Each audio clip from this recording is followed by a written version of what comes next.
Ang pinagmulan ng mga kompetisyon sa pagbibisikleta ay isang kahangahangang kwento na pinagsasama ang talino ng tao, pag-usad ng teknolohiya, at ang di mapigilang espiritu ng kompetisyon.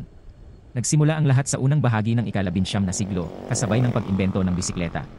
Bagamat maraming nagsasabing iba't ibang uri ng bisikleta ang unang tunay na bisikleta, itinuturing ang bersyon na binuo ng Aleman na inbentor na si Baron Karl von Drais noong 1817 bilang isang mahalagang punto sa kasaysayan ng pagbibisikleta. Kilala bilang Draisine, ang maagang bisikletang ito ay walang pedal at kinakailangan ng sakay na itulak ito gamit ang kanilang mga paa sa lupa. Bagaman ito ay primitibo, nagpasimula ito ng interes sa transportasyong depadyak. Habang umuunlad ang mga bisikleta, gayon din ang kanilang paggamit sa mga setting ng kompetisyon. Ang pagpapakilala ng mga pedal at pagpapabuti sa disenyo noong dekada 1860 salamat sa mga Pranses na inbentor na sina Pierre Méchaux at Pierre Lallemand ay nagtransform sa bisikleta sa isang mas praktikal at popular na paraan ng transportasyon. Ang velocipede, tulad ng tawag dito noon, ay mabilis na naging sensasyon sa buong Europa at Amerika. Ang unang naitalang karera ng bisikleta ay pinaniniwala ang naganap noong Mayo 31, 1868 sa Parc de Saint-Cloud, Paris. Ito ay isang karerang may habang 1,200 metro na napanalunan ng isang Ingles na nagngangalang James Moore na nakasakay sa isang bisikletang gawa sa kahoy na may bakal na gulong.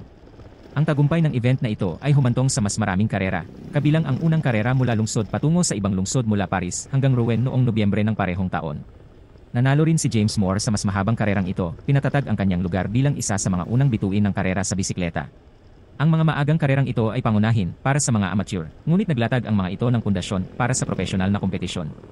Noong dekada 1870 at 1880, lalo pang umunlad ang teknolohiya ng bisikleta sa pagpapakilala ng high-wheeled bicycle, na kilala bilang penny farthing. Ang mga bisikletang ito ay mas mabilis ngunit mas peligroso dahil sa kanilang tendensyang matumba. Gayunpaman, sikat ang mga ito sa mga karerista dahil sa kanilang bilis, na nagbunsod ng mas organisado, mataas na profile na mga karera. Ang safety bicycle, na lumitaw sa huling bahagi ng 1880 na may dalawang magkaparehong laki ng gulong at chain-driven na likurang gulong, ay muling nagrevolusyon sa pagbibisikleta. Ginawa nitong mas ligtas at mas abot kaya ang mga bisikleta para sa mas malawak na hanay ng mga tao kasama na ang mga kababaihan. Nagsimula rin ito ng seryosong e-sport sa pagbibisikleta. Ang pagbuo ng mga pambansang organisasyon sa pagbibisikleta tulad ng Union Cyclist International, UCI, noong 1900 ay nag-standardize ng mga patakaran at nag-organisa ng mga internasyonal na kompetisyon. Sa paglipat ng siglo, lumago ang track cycling at ipinakilala ang pagbibisikleta sa Olympics noong 1876.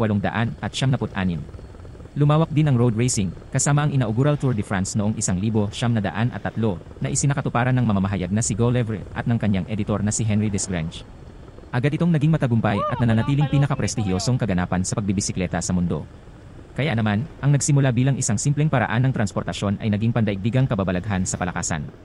Mula sa mga gulong na kahoy hanggang sa mga frame na gawa sa carbon fiber, malayo na ang narating ng mga kompetisyon sa pagbibisikleta, pinapatakbo ng sigasig ng tao para sa bilis, tibay, at ang kaguluhan ng kompetisyon.